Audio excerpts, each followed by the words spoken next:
thank you so much. Thank you for your consideration. Thank you. Good luck with potty training. Yes, thank you. Thank you. Wave, say We need hi. all the luck we can get. Thank you. Next is Odessa Crimestoppers.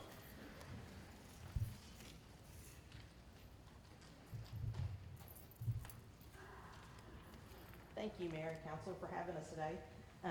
We just wanted, before we go into the funds that we're asking you for now, we wanted to let you know kind of what happened with the funds that you guys gave us out of the hotel motel tax last year.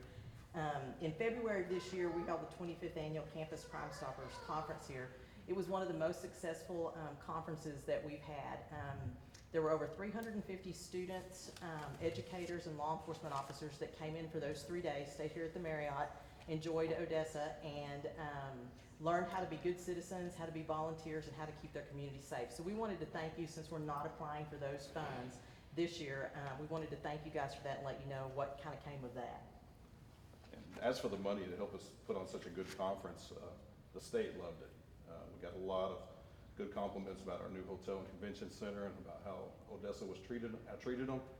And so they're really looking at us, they've stepped forward and asked us to look towards the 2023 adult conference. So we're really excited, and Sandra, we appreciate everything that the hotel did for us. It was amazing. We had so many compliments, and everybody was really excited, and they're really excited to come back for 2023. So I think we've probably got that one in the bag. Getting back to what Crimestoppers does, one other thing I wanted to say, the Convention and Visitors Bureau here assisted us at every step of that way. They offered us services and resources that we used, and we truly couldn't have done it without them. And that also did not go unnoticed by the state. They were very impressed with the outpouring that the city had to make everybody welcome at our conference. So COVID-19 really hasn't affected Crimestoppers too much. As a matter of fact, when the state and local restrictions came out, our phone calls spiked. We were getting calls about people that were out of compliance and businesses that were out of compliance. So we've moved forward all through COVID.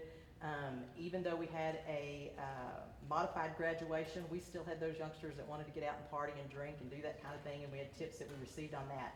So Crimestoppers has worked full strength and even a little more all the way through COVID. We've done a lot, and we appreciate it. Thank you. Thank you. Next is Permian Care. Good evening. I'm Chris Barnhill, the Chief Executive Officer for Permeate Care. I took over June 3rd of last year and feel like I took a wrong turn somewhere, because it's been definitely an interesting first year for me to assume this role. Permeate Care is an organization that was created in 1969, about 51 years ago, to move individuals with mental health and intellectual disabilities, what it used to be called mental retardation, out of institutions and into the community by wrapping them around services that allow them to live where their families are, to enjoy their life to the best of their ability. What we do these days is we provide psychiatric clinics, for indigent individuals. One of them's at 600 North Grant here. We also have programs for individuals with IDD, residential programs, rehabilitation programs, and respite and supported employment and things of that sort.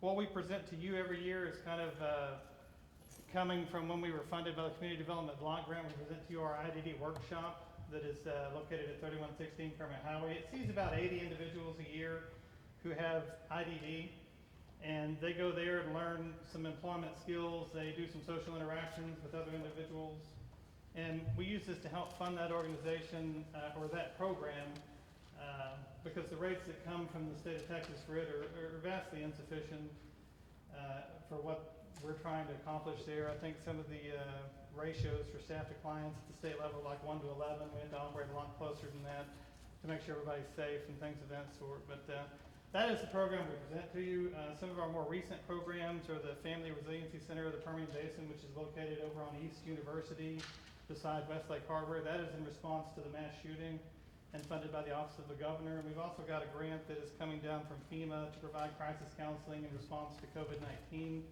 out of our facilities. So we've got a number of areas of interest, but what we do present to you every year is asking for $90,000 in support for that IDD workshop. That money pulls down millions of dollars of state and federal money. I think it's a great investment for y'all. Thank you very much. Thank you. And when you come up, if you could identify yourself, that was just for the record. Odessa Teen Corp.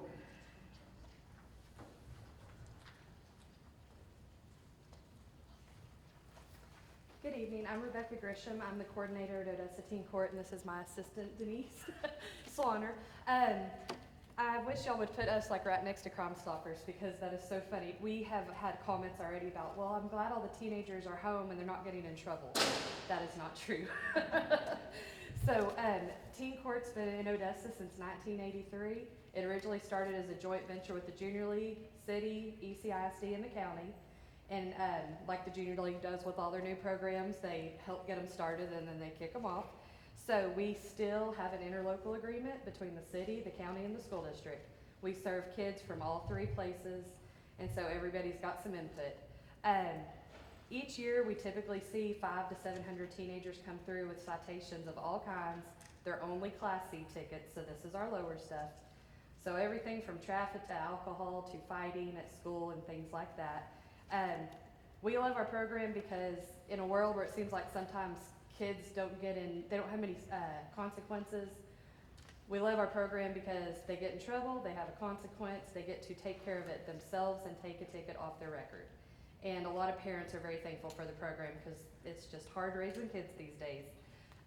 Our kids do over 10,000 hours of community service in Odessa a year, and that's gonna be completely with nonprofits. So that's gonna be with like Meals on Wheels. Right now they are still able to deliver meals. Even if they don't have a driver's license, if they've got a parent that'll take them, that's who takes them. They've done a lot of donations to the Crisis Center, the food bank, and things like that.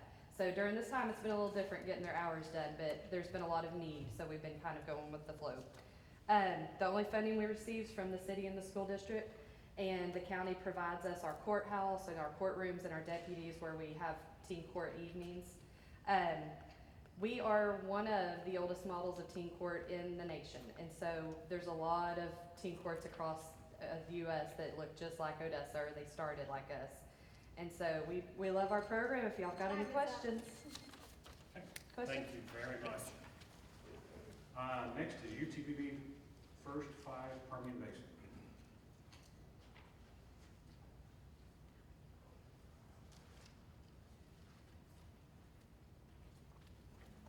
I speak fast, so it should be okay. Hi, everyone. I'm Dr. Ruiz. I was actually here for the COVID testing component as well, so thank you so much for your support, truly. Thank you. In terms of First 5, so completely different subject. I'm just glad I didn't go after Children's Miracle Network because I'm like, just take our money. Just take it all. So we serve, we have the capacity to serve about 300 plus families with children under the age of 5. They're socioeconomically challenged. We have 4 different evidence-based programs. They are statewide, national, and actually international. The city council has been very generous for several years now and really supported our efforts to continue to promote early literacy in our community. Our last research, which obviously needs some refreshing, was in 2018, and we found that 50% of kindergartners are not ready. And recent ECISD data shows that even more children are not. And so our mission, our purpose is to provide parents the parenting skills that they need, myself included, to be able to support children and for them to be ready for kindergarten. And so the funds that we use with your support usually go towards our kinder camp, which we are holding a virtual kinder camp, and we're serving 100 children in Nectar County. We're very excited about that. And so your support would help provide books. We give them a book free every day that we read so that they can start their own library. They get a backpack with school supplies, a kinder camp graduate t-shirt, and we will do every bit of this virtually. We will have a drive-through graduation, so that's pretty much it. Thank you very I much. just had a comment. Having worked with First 5, I was wondering how you were going to do it because I know most of the time you're going to the homes, and with COVID, I Absolutely. wondered how they would work. Sure. So our team did not skip a beat. They're amazing. I cannot. It's not me. It's the team. They're just so dedicated. They, within a week, transitioned from home visits, which face-to-face, to virtual visits, and they've done a beautiful job. We've lost very few families because of the virtual capacity. The parents look forward to it. We actually still even hold virtual group connections where the parents, moms can come together and let the kids play for a bit and they can bond. So yeah, they've done a really nice job in the virtual environment. Thank you. Next is Young Professionals of Odessa. Norma, can we turn the lights up a little bit? I'm blind.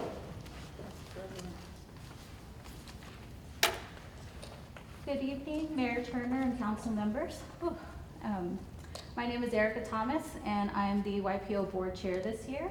And our request for funds is to support various activities the young professionals of Odessa host throughout the year to support the leadership development of young leaders here in Odessa.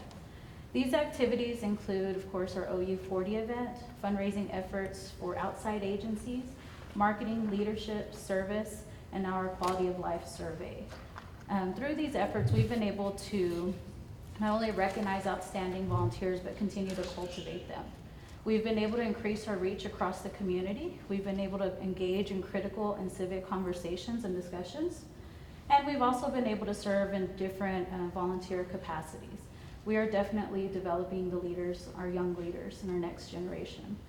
Our intention with these funds is to continue to grow and expand our impact in the community. Your support is essential to that growth, and it really just, it allows us to engage in things that we traditionally might not have been able to. And so we really thank you for your continued support. Typically I would have our OU 40 recipients stand up, but due to COVID, not everyone was able to attend. But I will say we have quite a bit of young leaders that are making the impact and are on the front lines and doing whatever they can in our community. So thank you for continuing to invest in us. And if you have any questions, I'm here to answer those. Go ahead. Oh, can't we ask questions? I think I'm the only one asking. Yes, you can. I've seen a lot that you do. As I said last year, I'm real concerned, about your membership. I'd like to see, that it's growing. I've kind of watched you guys since last year. I mentioned, I know that you being in the community and helping with the community, you are growing leaders. And I just want to ask that during your membership drives that you really make an effort to bring in more and to diversify more. Thank you. I think that's really important because we want to make sure that everybody has an opportunity to grow in your organization and become leaders in our community. Thank you, and that is a critical thing that we have been looking at even more closely with the community conversation that is taking place. We are fortunate that we do have a diverse board, but we definitely recognize that within our membership, there's some introspective work and things that we can do to be more intentional with that. I will say our upcoming esteemed speaker series, we will be focusing on a cultural competency or cultural awareness topic so that we can continue to be part of those larger civic discussions. So thank you. Thank you. Any other questions? I do. Yes. Erica, I think you all are doing a great job. And I'm really pleased to see how active you are. I just wanted to clarify though, you talk about it being the cost of of all the things you're doing to be $56,000. Do you, I know you all have lots of functions, so I'm assuming that those are just self-supporting? I mean, because you raise more money than $56,000. Yeah, so they are self-supporting, but then we also, in some of our service capacities, we've actually been able to receive funding because we did volunteer.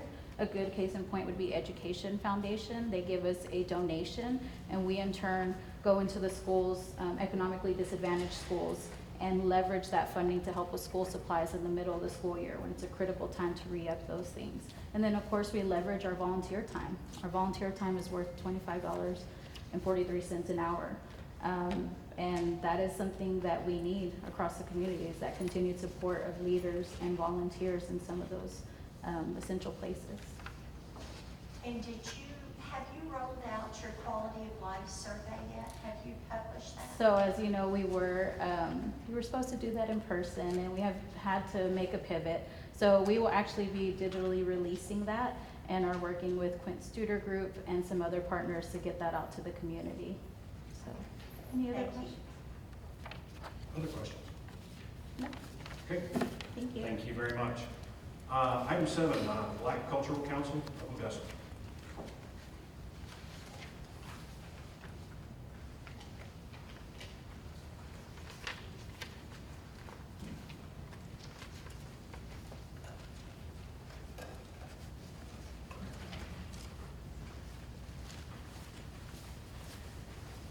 Good evening, Mayor and Council. My name is Joanne Davenport Littleton. I reside at 1005 Pine Avenue, Odessa, Texas. Once again, we come before you requesting hotel motel tax money. We want to thank the council for all of the allocations that you've given us in the past. I think one of the things that is mistaken is that when we come before the council and we ask for a certain amount of money, it's a one-line item. But with that money, we put on 3 or 4 different events. The public seems to think that we only get that money for Juneteenth, but that's not true. We do Black History programs, we do Martin Luther King celebrations, so that money covers 2 or 3, 4 or 5 different events, whereas other agencies come up and ask for money and it's just for that one event. So we would hope that you look at our proposal very closely. And I would just like to say that in the past, the Black Cultural Council of Odessa and the Odessa Arts and Humanities have not worked together. This past year, Randy and our organizations have partnered together to bring quality arts to Odessa. And I just want the public to know, and I want to say it publicly, that we appreciate Randy for even wanting to be a part of our organization. And because we work together, we've been able to, like this past year, we brought the Dallas Black Dance Theater, which was very, very well received in our community. And I think you have a letter to that effect, but I just want to let you know that we appreciate all you've done, and I'll be more than happy to answer any questions you might have. Are there any questions? Yes, I do. I just noted here, and I know as Ms. Littleton had said that there are a number of events, and I even noticed that in addition to that, for 2021, I'm seeing events that were not even for last year, so you've added at least 3 more events that were not a part of your original. Exactly. So, And that's at the request of the public, the right. citizens. So I think that's important to know, and I think it's important to know that it's not just Juneteenth, but you've added some more things to it. Joanne, on your budget, 43,000 of your budget is contract labor. So I was just curious on since you didn't get to have the full-fledged Juneteenth, was there any monies left from this year, or had you already committed those to marketing? No, ma'am, Peggy, and I'm glad that you asked me that. Unfortunately, due to the virus, we were not able to have Juneteenth, and it was a sad couple of days in Odessa. As a result of us not having Juneteenth celebration, we have a surplus of like $38,000 that, by the end of the fiscal year, we would have to return, according to our contract, return to the city, which we have no problem with. So if we allowed you to, that's what I was trying to figure out, is if the 75,000 request is really 75,000 less 38, if we don't have you return the 38, is that right? Correct. Okay, just wondering. Thank you. Okay, any other questions? Mr. Little, I want to commend you on the wonderful job that you're doing for the community at Thank you. large. And any event that you do, I do try to be a part of it as much as I can. And I want to say to you that you're doing a wonderful job, and keep up the good work. Thank you, Reverend. Thank you. Any more questions? Thank you very much. Next is Commemorative Air Force High Sky Week.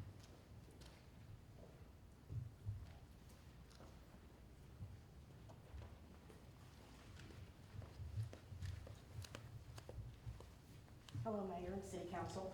I'm Gina Linebarger with the Commemorative Air Force High Sky Wing, and our project is Air Show each year. I want to give you a recap of what we did in 2019. In 2019, we had about 13,000 people come to Air Show. They came from 18 states outside of Texas. They came from 75 cities. 68 of those were outside a 100-mile radius. So we do bring a lot of people into the community. We also had 3 foreign countries that came to Air Show, from France, Switzerland, and Mexico.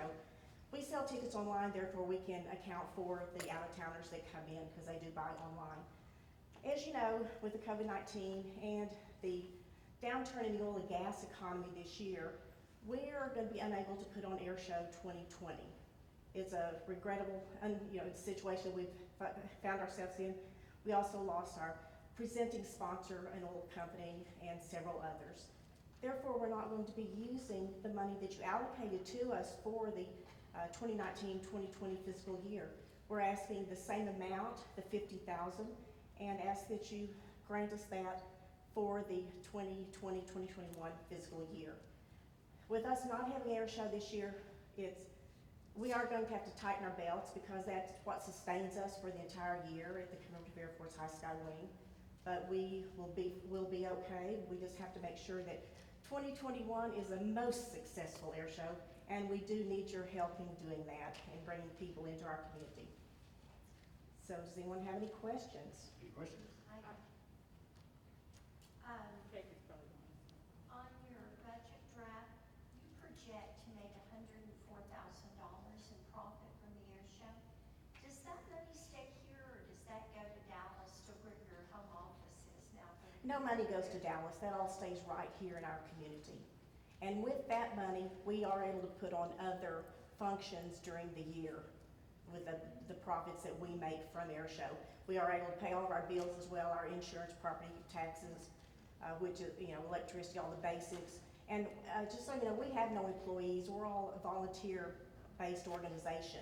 Even air show, we do give out some money to air show, but we do grants to the service groups that come help us. But no money goes to Dallas. It's all right here. Well, we kind of got our feelings hurt when they moved, so I just wanted understand. to I share understand. that. I didn't vote for the move myself. I'm a true West Texas girl. That was not something I wanted to see happen. Councilmember Willis? I was just gonna ask Cindy, since they're asking for the same amount and no money has been dispersed, can that roll over and not be a part of this count? But if you feel so moved to give us more, we would certainly be able to take it. I have a question, Mayor. Yes. Last year, you did the presentation, and it didn't appear that Midland contributed anything. When I read the financial statements this year, I don't see where they contributed anything. I'm still wanting you to change the name of this air show. I know, you asked me that last year. Midland did contribute last year, the same equal amount that you contributed. I didn't see it on the financial. Then it's the way it's written in there, and I do apologize. I'll correct that for next time. Any other question? Thank you very much. Thank you. Next, downtown Odessa.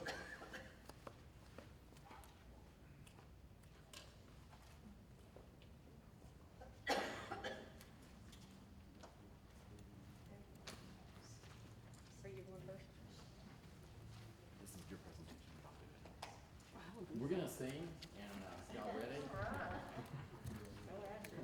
On your application information, you'll see a pyramid black blob that's looks similar to this right here. That's actually a sphere, the spheres of a Christmas tree. This is a Christmas tree to match that we've put in front of the Marriott. And this one is 40 feet tall. There would be two of them on either side of the front entrance to the convention center. We had poinsettias there last year. They look great, but they're a little bit out of scale with the building. This will enhance the entrance to the main entrance to the conference center itself, and kind of a combined effort. Also, it goes along with the theme that we're working with the Marriott and trying to keep everything looking the same and tie in the different spaces together. So this is strictly for a decoration that would complement what we already have going. Some additions. Any questions? Downtown Odessa. I give my full 2 minutes.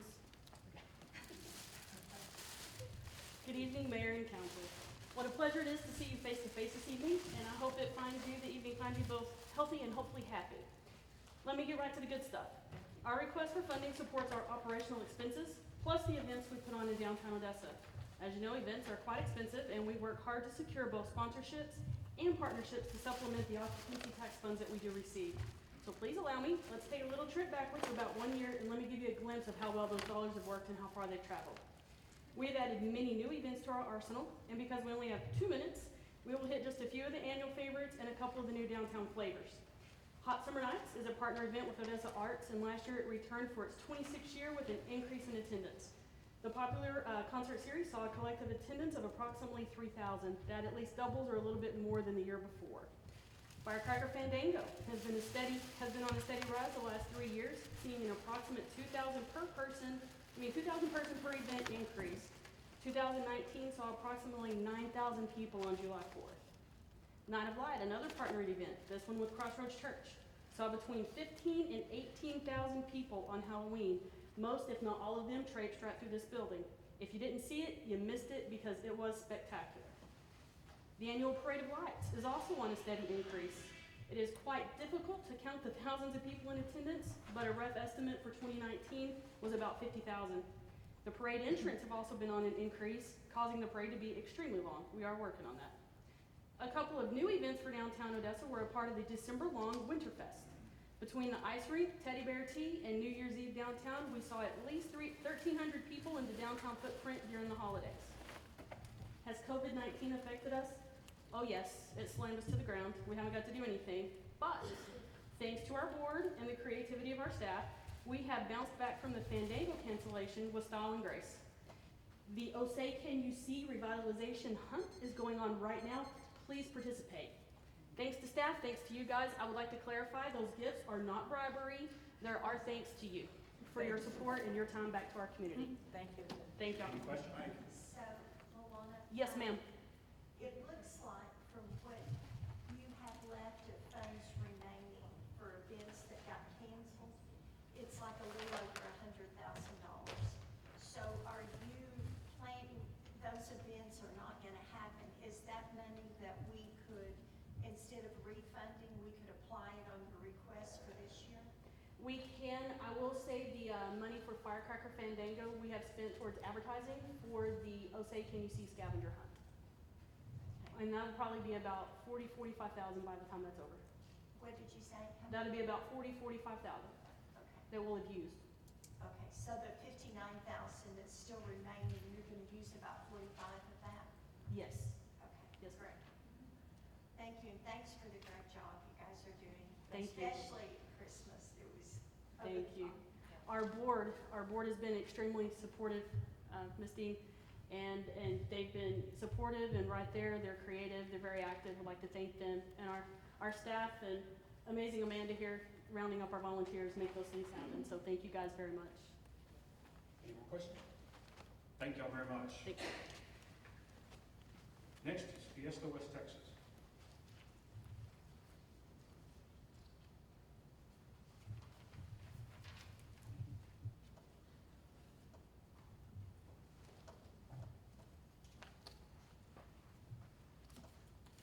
I left my gifts outside the library. I mean, my gifts outside the car, sorry.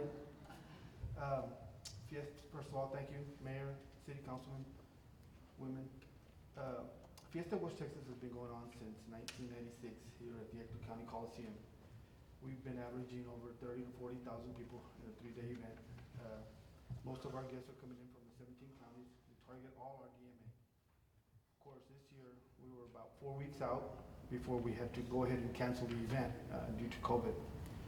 This would have been our 25th anniversary, and we were very disappointed, but we're excited to come back stronger next year and still celebrate 25 years. We've already worked with a lot of the entertainment, trying to get everybody back into the area. We've already got rooms booked that we had already reserved. In 2019, we did a little over 30,000 people, and that was with tornado warnings and thunderstorms in our area, and we still did over 110 rooms. We get about 200 to 300 entries between the car show, the team roping, and this year we're going to try to utilize the new arena that they built back there. Every night we end with great music, country. We bring in some of the top artists. Our entertainment lineup can go over $200,000 to $300,000 just on entertainment. That's including the sea lion shows, the shark shows, the bear shows that we bring. Our mission here has always been to bring out our Hispanic culture here in Odessa, and it is one thing that I'm very proud of, being born and raised here. So we, again, appreciate everything the council has done, and look forward to 21, 25 years. Are there any questions? Yes, Mr. Esparza, the 15,000, it looks like maybe there's 15,000 that you didn't spend this year. Yes, we had already started our media. We start media within digital marketing, TV, radio ads, started about January. So all that had to still get paid. So we cut it off about March 15th, and so that's where we're at. So is that right, though? There's Yes. 15,000 that's carryover, if you will? I'm not sure how you guys work that out. You know, we know that if we don't use it, But if I we don't mean- use it, we lose it. Yes, there's still about 15,000. Uh, Okay. That's only on the advertising, that doesn't include all the deposits, Right. everything else that was paid for that you won't get back. So it can be carried over. Okay, any other questions? Thank you very much. Thank you. The next is Junior Jacks Youth Hockey.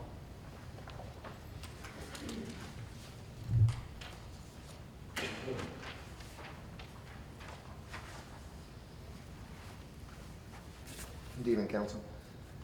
My name's Donnie Margetti. I've been the Odessa president of youth hockey since 2007. The Permian Basin has had youth hockey here for boys and girls since 1996-97. This past year we had over 200 participants playing in our program, and now we did our evaluations here last weekend at the mall, and now we're going to have 8 travel teams that are going to be playing in the top league in the Dallas Stars Travel Hockey League, which is great. Our coaches in our program are all volunteers. There's a lot of former players, and there's a lot of people that move here for the oil field that are from Canada and Upper Michigan, so they do help us with the program. Last year we were able to host 3 tournaments last year, which we had over 18 teams at each tournament that stayed in all the hotels in the area. And I will tell you that when we go to Dallas, which is about 6 or 7 times each year, you know, we spend up to about $600 to $700 per family every time that we are there. We use your money over the years just to help pay for ice time. You know, our ice time is a lot of money here in the Permian Basin, and so we keep our costs down for all our kids. We just started a program with the Dallas Stars. It's called the Learn to Play program. We're up to 50 kids of the age of 8 and under can start hockey for under $100. So we're going to start that program in September here. You know, I will tell you that, you know, I've come from the game since I was a little boy, and I think it's very, very important that all our coaches, that we teach life lessons. And, you know, there's a lot of adversity here in the world at this time, and I think we have the right coaches that are going to show these young men and women the right direction. Do you have a little group that you start up, or how do you go recruit, you know, and Yes, make the ma'am. community aware that they too can participate?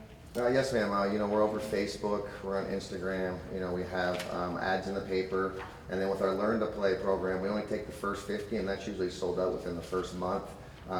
Every weekend we're at the mall, we're always handing out brochures, flyers, and so they have a skate school as well at the mall, so that kind of helps people get interested in it. Since 2008, since I took it over, we've been from over 30 kids, now we're over 200 kids. So there's a lot of former players that played for the Odessa Jackalopes here in the past that are giving back, and now they have kids in the program as well. What's the cost to be The cost for what, ma'am?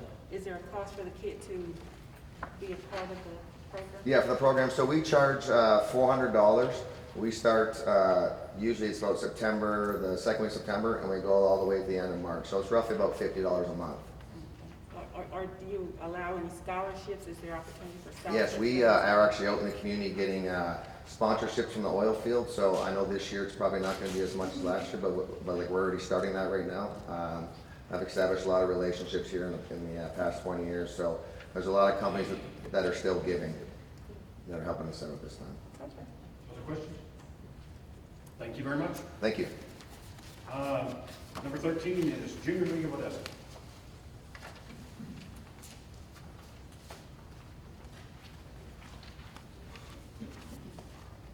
Good evening, Mayor Turner and City Council members. I am Becca Myers, and I have the privilege of serving as President-elect for the Junior League of Odessa. And for over 71 years, the Junior League of Odessa has developed and supported local programs that have had a lasting community-wide impact on Odessa.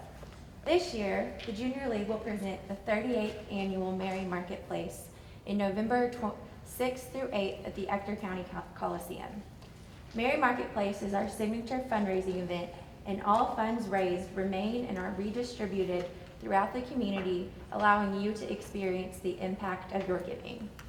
To date, our organization has supported over 100 projects and allocated $6.5 billion back into our community.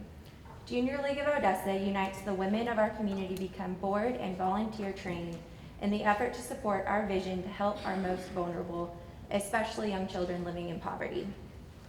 Our 2 focus areas this year are Kids in the Kitchen, which is a comprehensive health and well-being program for families to engage in hands-on.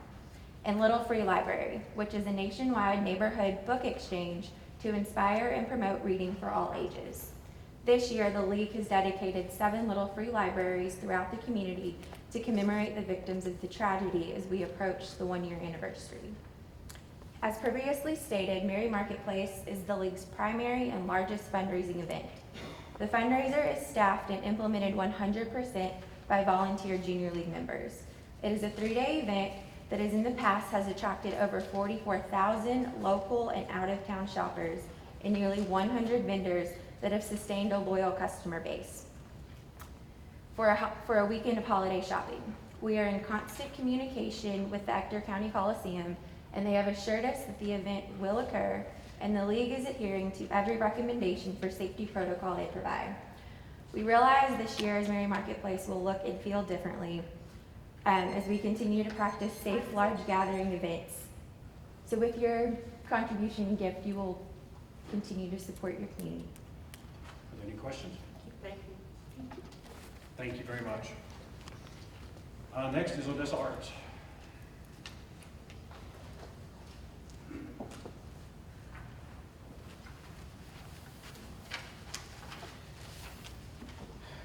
Good evening, Mr. Mayor, members of council.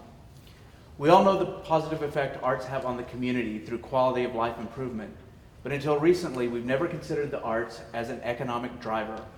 In 2019, Odessa Arts conducted a study detailing the economic impact of the arts have on our community.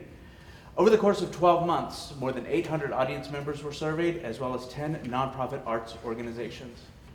Last year, with an investment of $700,000 in hotel occupancy tax by the city, the arts sector contributed over $6 million to the Odessa economy and supported over 200 full-time equivalent jobs.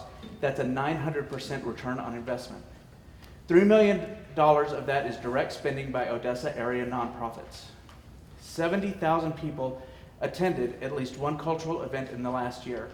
10% of those were cultural tourists.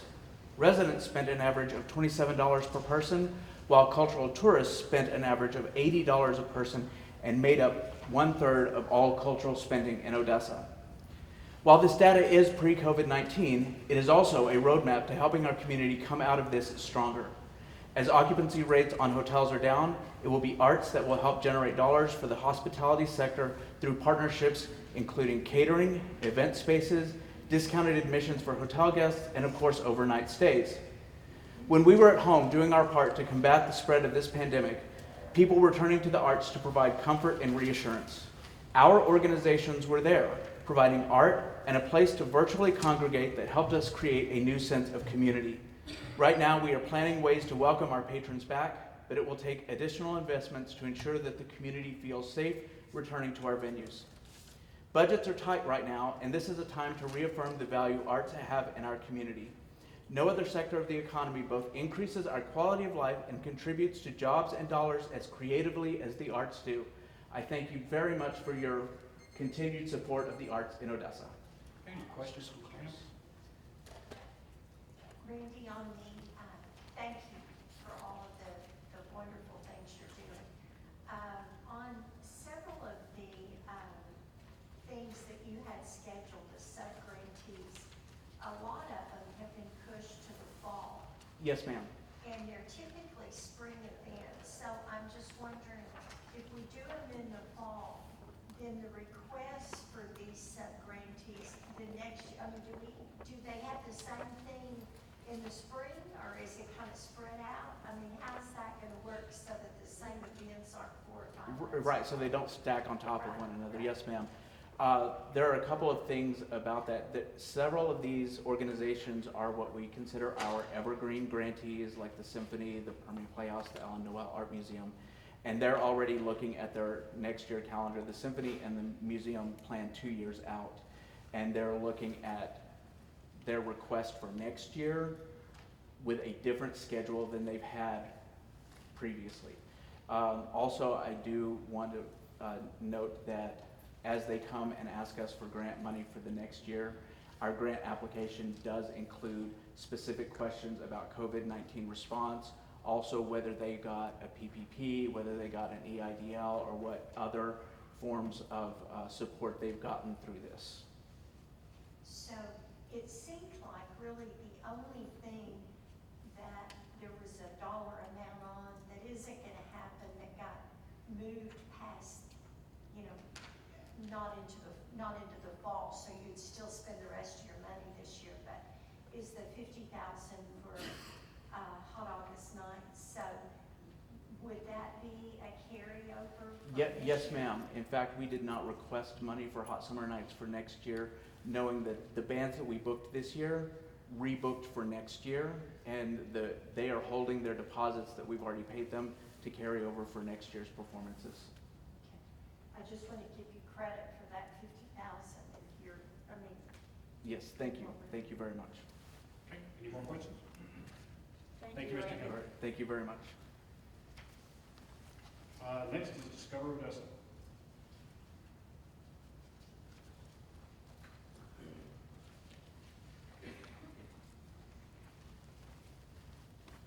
Good evening, Mayor and City Council. My name is Monica Shawner. I'm the Director for Discover Odessa. Based on discussion with the city staff, it was suggested that we decrease our budget due to the impact that COVID-19 had on hotel occupancy tax funding. It is only because of that we cut our already lean budget in areas such as promotional items and professional development. I also made some changes to our money and repurposed it in areas such as the sports bid services and the convention and hospitality. This money will help our sales team offer financial assistance to qualifying groups in areas such as transportation, sponsorships, and hospitality breaks. Our sales team is seeing more requests from groups for some type of financial assistance, and we expect this to be the case, even with so many organizations seeing a decrease in their funding as well. Going into this next fiscal year, our staff will be assisting with groups such as the UIL Academic Competition, the Fandom Event Anime, the Permian Basin International Oil Show, the Texas Convention and Visitor Bureau Midwinter Conference, Texas Society of Professional Surveyors, West Texas County Judges and Commissioners Conference, or just to name a few. Our staff works closely with these meeting planners, offering not only the financial assistance, but also many times we volunteer to work their registration and help with their events during their conference. Those relationships are fostered knowing that the goal is to leave a good lasting impression and with the hopes of their return business. Our sales team is currently working on submitting multiple requests for proposals for future groups to come to Odessa.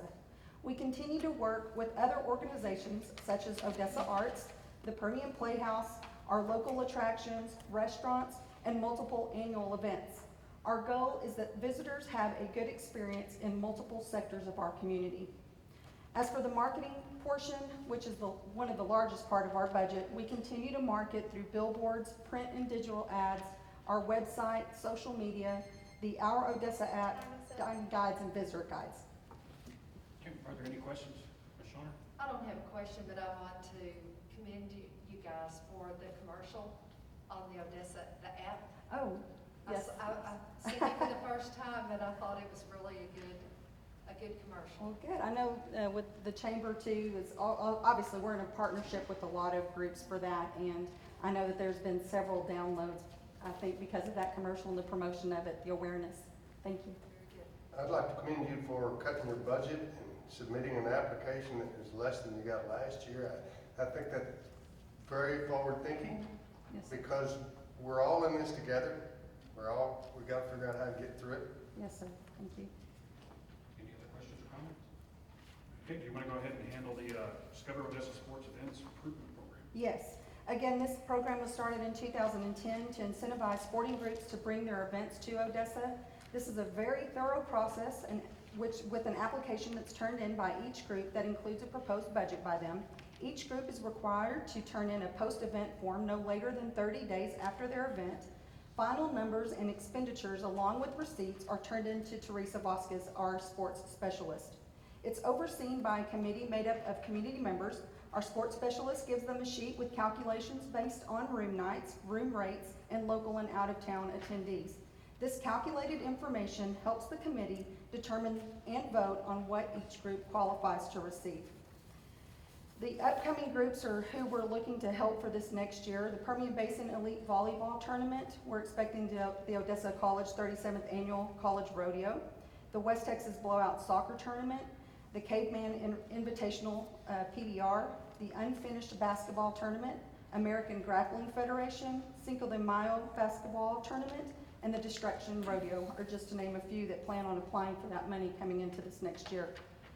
And lastly, I just want to say that anything in the future that the city can do to improve our sporting facilities would help increase the potential for weekend business when occupancy is down in Odessa. Meeting planners in the areas of volleyball, basketball, and baseball often hold their tournaments in surrounding communities throughout the year. After speaking with Tommy Hawkins, who runs the baseball U-Trip organization, he says he hosts 4 to 5 baseball tournaments a year in Hobbs, New Mexico. It generates 800 plus room nights per tournament. They average 100 teams with 10 or more players.